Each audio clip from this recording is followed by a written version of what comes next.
Jezebel Bebbington de Opulence. Now, is that the New Jersey de Opulence or the actual West Virginia opulence? Oh yes, is that where Jezebel is from?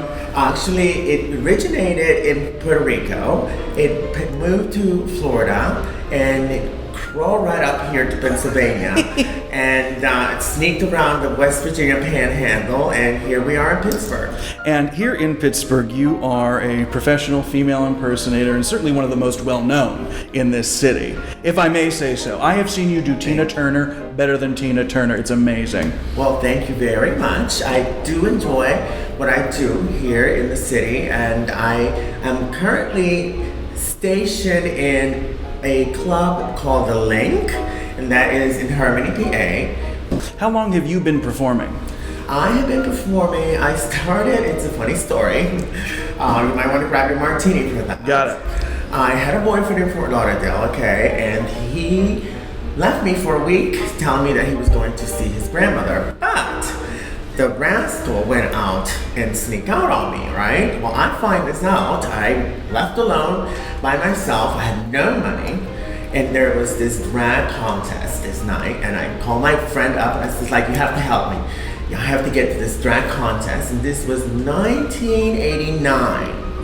And that's the first time that I did drag. I didn't win the contest, but I did end up making a lot of friends, a lot of connections. Again, you know, it was out of necessity that Jezebel was born.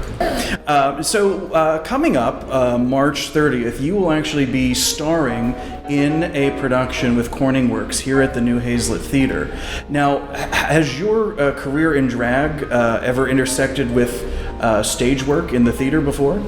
Well, as a matter of fact, one of the first experiences I had on stage was thanks to Corning Works and Beth Corning, who I'm working with now.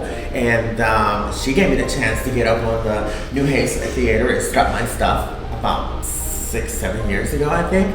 I don't know, something like that. And she bit me, you know, and I she does that, I've heard. Yes, yeah. I got the bug, I got the theater bug.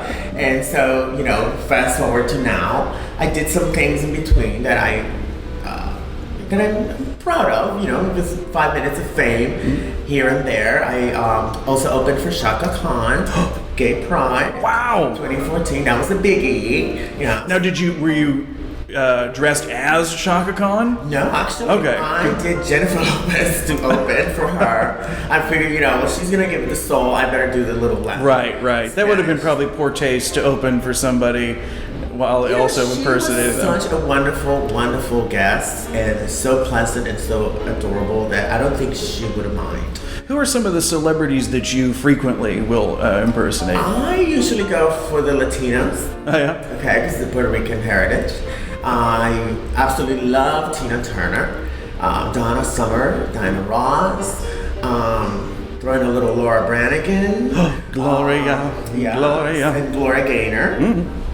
All the Glorias. All the Glorias and all the disco queens. Those are my specialty, honey, because I love to boogie.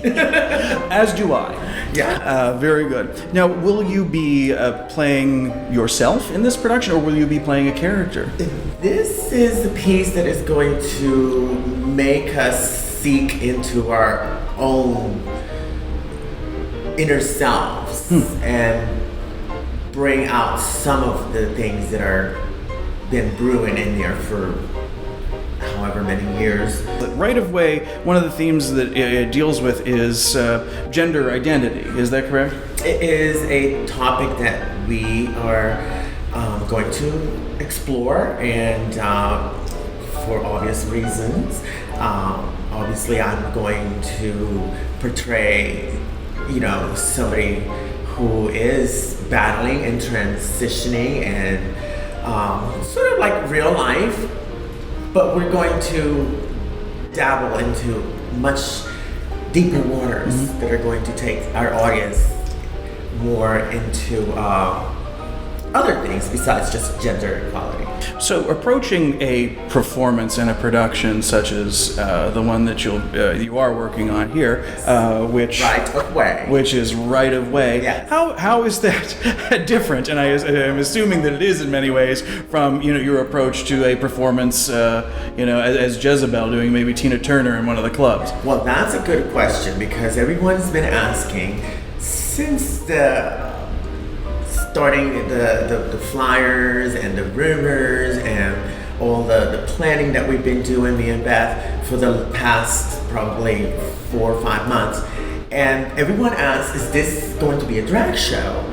Well, there is drag, there is other elements, and so don't expect your basic pedestrian drag show. That's all I'm telling you.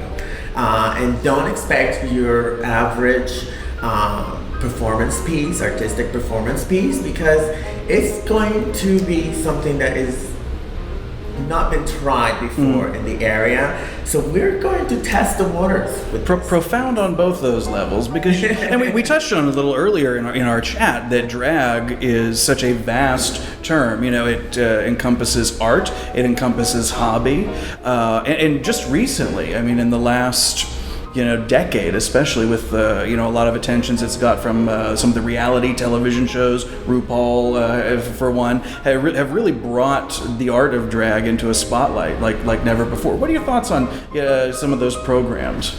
I love the fact that it has been so visible, and I love the fact that it is so accepted.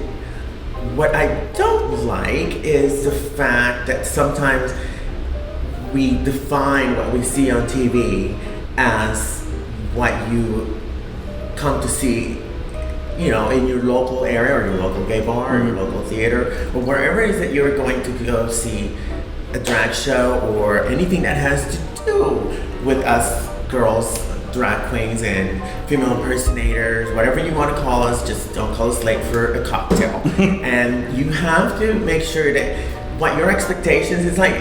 I consider that a little bit of porn, what the reality TV is doing the drag, which is great. Everybody's allowed and welcome to it. But when you come to your local area, don't be expecting, fireworks and things coming from the ceiling, because it's not the reality of it. We have small budgets, we have a small area to perform and a small crowd that we adore. But we put it all out there for those people that come to see us. Now, how do you define yourself then as a performer? There are quite a few out there, I know. So what sets Jezebel apart from all the rest?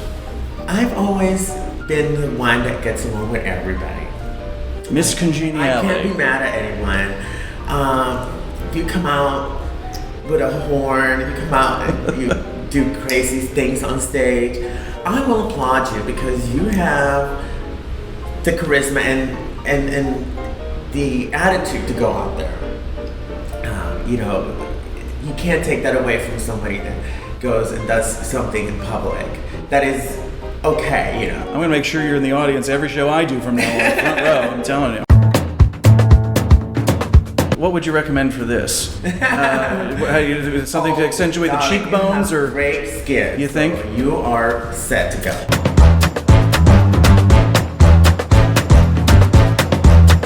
You have to have certain knowledge of hair and makeup because you're not going to go out there all busted. Yeah. That's not. And that is a term in the drag community for, I would presume, not looking your best. It's not looking best. It's not looking right. In other words, your makeup is terrible.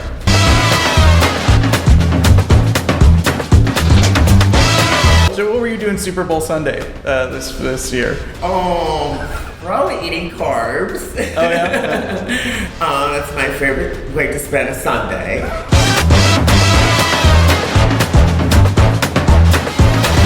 Your makeup is terrible, Tommy.